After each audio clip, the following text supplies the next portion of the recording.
Hello साथियों, अर्पित English classes के एक और नए वीडियो लेक्चर में आपका स्वागत है। इस वीडियो लेक्चर में हम आपको poem and song of my self को डिटेल में समझाएंगे। इसे वाल्ट विटमैन के द्वारा कंपोज किया गया है। आप वीडियो में एंड तक बने रहें। चलिए साथियों, आज की क्लास को स्टार्ट करते हैं। यह पुस्तक सर्वप्रथम 1855 में बिना किसी शीर्षक के उनके संग्रह लीव ऑफ ग्रास के भाग के रूप में प्रकाशित हुई थी, जिसे अब हम सॉन्ग ऑफ माई सेल्फ कहते हैं। First published in 1855 without a title, a part of his collection Leaves of Grass, the work we now call Song of Myself. Song of Myself Walt Whitman की एक कविता है जो उनकी कृति leaves of grass में शामिल है। इसे volt Whitman की काव्यात्मक संस्करण के रूप मूल का प्रतिनिधित्व करने का श्रेय दिया गया है। यह कविता 1855 में प्रकाशित हुई थी। यह कविता वाल्ट विटमैन की विभिन्न मुक्त छंद शैली में लिखी गई है। Song of Myself is a poem by Walt Whitman that is included in his work Leaves of Grass. It has been credited as representing the core of Whitman's poetic version. The poem was published in 1855. The poem is written in Whitman's signature free verse style. हम संदर्भ में ईश्वर उबलते हुए प्रमुख हैं और मानव समाज एक प्रवाह है जो हमेशा दूसरे आकार के प्रक्षेपित करता है। महान और प्रसिद्ध स्वयं का गीत हालांकि कवि के आत्म को व्यक्त करने का दावा करता है, लेकिन इसका अर्थ तभी समझ में आता है जब इसे दुनिया की प्रजनन संबंधी इच्छा का प्रतीक माना जाता है। God in this context is setting a principle and human society is a flow of shapes ever projecting our shapes. The great and famous song of myself, though it claims to express the self of the poet, makes sense only when it is taken to symbolize the progressant urge of world. These lines the celebrate myself and song myself, यानी मैं स्वयं का जश्न मनाता हूँ और स्वयं ही गाता हूँ। यानी credits and school is abeyance retiring back a while sufficed at what they are what ever forgotten. यानी पंथ में और स्कूल यानी स्वीकृत कर दिए गए हैं। कुछ समय पहले सेवानिवृत्त हो जाना ही काफी था, लेकिन उन्हें कभी नहीं भुलाया जा सकता। यानी कविता में आए हैं और स्वयं का गीत यह पंक्ति में सबसे लंबी और सबसे महत्वपूर्ण कविता है।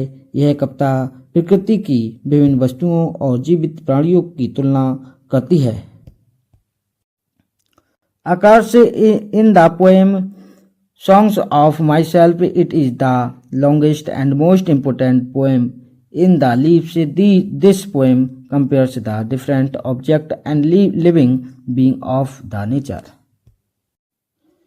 वाल्टमैन की पहली पुस्तक सॉन्ग ऑफ माई सेल्फ को राल्फ वाल्डो इमर्सन से सबसे अधिक प्रशंसा मिली, जिन्होंने वाल्टमैन को एक 5 पृष्ठ का पत्र लिखा था। अपने मित्रों से पुस्तक की बहुत प्रशंसा की। Whitman's first issued Song of Myself received the strongest praise from Ralph Waldo Emerson, who wrote the flattering 5-page letter to Whitman and spoke highly of the book to his friends. वाल्टमैन के song of my self में मुख्य प्रतीक घास है। वाल्टमैन की कविता में पौधे का जीवन, विकास और बहुलता दोनों का प्रतीक है। लीव्स ऑफ ग्रास शीर्षक वाल्टमैन के एक और विषय पर प्रकाश डालता है। व्यक्ति की सुंदरता, घास के प्रत्येक पत्ते या ब्लेड की अपनी अलग सुंदरता होती है और साथ में विलेट एक सुंदर एकीकृत पूरे का निर्माण करते हैं। एक विचार जिसे Whitman Song of Myself के छठे खंड में खोजते हैं। The major symbol in Whitman Song of Myself is the grass throughout Whitman poetry plant life symbolize both growth and multiplicity. The title Leaves of Grass highlights another of Whitman's themes, the beauty of the individual. Each leaves or blades of grass possesses its own distinct beauty, and together the blades formed a beautiful, unified whole. An idea Whitman explores in the sixth section of Song of Myself. Song of Myself शायद सबसे बढ़िया लिखी गई अहंकारी कविता है। यह पूरी तरह से मेरे और मेरे बारे में है।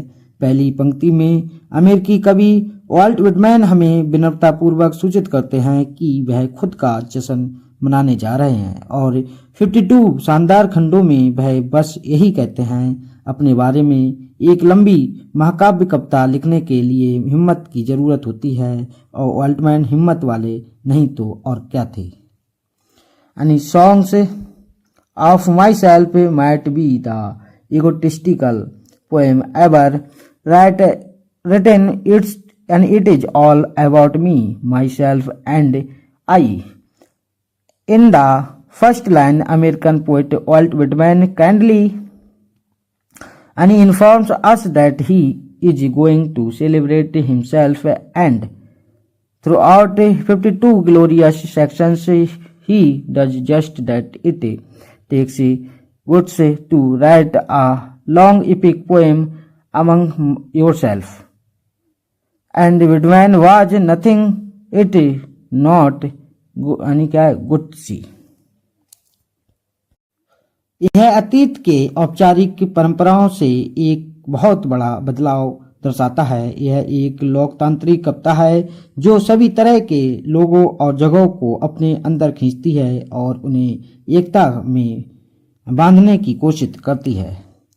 The represents a huge break from the formal traditions of the past. It is a democratic poem that draws all different kinds of people and places into itself and tries to form them into unity. यह कविता गृहयुद्ध छिड़ने से कुछ वर्ष पहले लिखी गई थी और Whitman ने मित्रता को खंडित संघ को बचाने की अंतिम उम्मीद के रूप में देखा था। The poem was written only a few years before the outbreak of the Civil War, and Whitman viewed friendship as the last hope to save a fractured union. यह प्रकाशित कवि बनने से पहले व्हाइटमैन ने एक स्कूल शिक्षक और पत्रकार के रूप में काम किया था। Before becoming a published poet, Whitman had worked as a school teacher and a journalist. यानी व्हाइटमैन और विशेषकर यह कविता आत्मनिर्भरता के आदर्श को मूर्त रूप देती है। Whitman and this poem especially embody the ideal of self-reliance. आइए साथियों, अब हम इसके क्वेश्चंस को समझते हैं। यह जो कंटेंट था वो आपके लिए कितना इम्पोर्टेंट साबित होता है। आइए एक एक क्वेश्चन को हम अच्छे से समझते चलते हैं। यहाँ जो फर्स्ट जो क्वेश्चन दिया गया है इसको समझिएगा। कहना चाह रहा है कि kids and school is abeyance retiring back a while sufficed at what they are what never forgotten. In which poem do these lines occurs? तो यहाँ इसका जो आंसर साथी हो जाएगा यानी इसका C option is the correct, यानी यह पूरा सी वाला option my Song of Myself बिल्कुल सही है। यह यानी उत्तराखंड हायर असिस्टेंट प्रोफेसर 2017 में पूछा गया क्वेश्चन है। सेकंड क्वेश्चन, यहाँ जो दिया गया है, the kelson of creation is love, the line occurs in all Whitman's. यह इसका डी ऑप्शन बिल्कुल सही है, Song of Myself. UGC NET June 2008 में पूछा गया क्वेश्चन है। थर्ड क्वेश्चन, यहाँ कह रहे हैं in the opening stanza of Song of Myself Whitman wings his spiritual awakening at the age of. यहाँ इसका जो आंसर बिल्कुल सही हो जाएगा वो अपना A option is the correct. Walt Whitman, यहाँ जो दिया गया है, Walt Whitman songs of myself was first included in. यहाँ इसका जो आंसर बिल्कुल सही है, यानी अपना A option is the correct, यानी लीव्स ऑफ ग्रास बिल्कुल सही हो जाएगा। Song of Myself is a poem by, तो इसका जो साथियों यानी इसका बिल्कुल सही आंसर जो हो जाएगा वो C option is the correct. I celebrate myself and sing myself is a line from Walt Whitman। इसका जो D option is the correct है। What is the major symbol in Whitman's song myself? इसका जो option जो number है यानी ए बिल्कुल सही है। यहाँ पर जो बात की गई है यानी लिंकन की बात की गई है, यह थोड़ा ऑप्शन सही कर लेना साथियों, ये ऑप्शन बिल्कुल सही है। Which American writer was a great influence on Whitman. यहाँ देखिएगा इसका जो सही आंसर जो हो जाएगा साथियों यानी इमर्सन अपना बिल्कुल सही आंसर है, डी। साथियों यहीं पर हमारी आज की क्लास पूरी फिनिश होती है। कभी और अगले दिन हम आपको नेक्स्ट वीडियो में नेक्स्ट कंटेंट के साथ यानी मिलेंगे। तब तक के लिए थैंक यू और जय हिंद।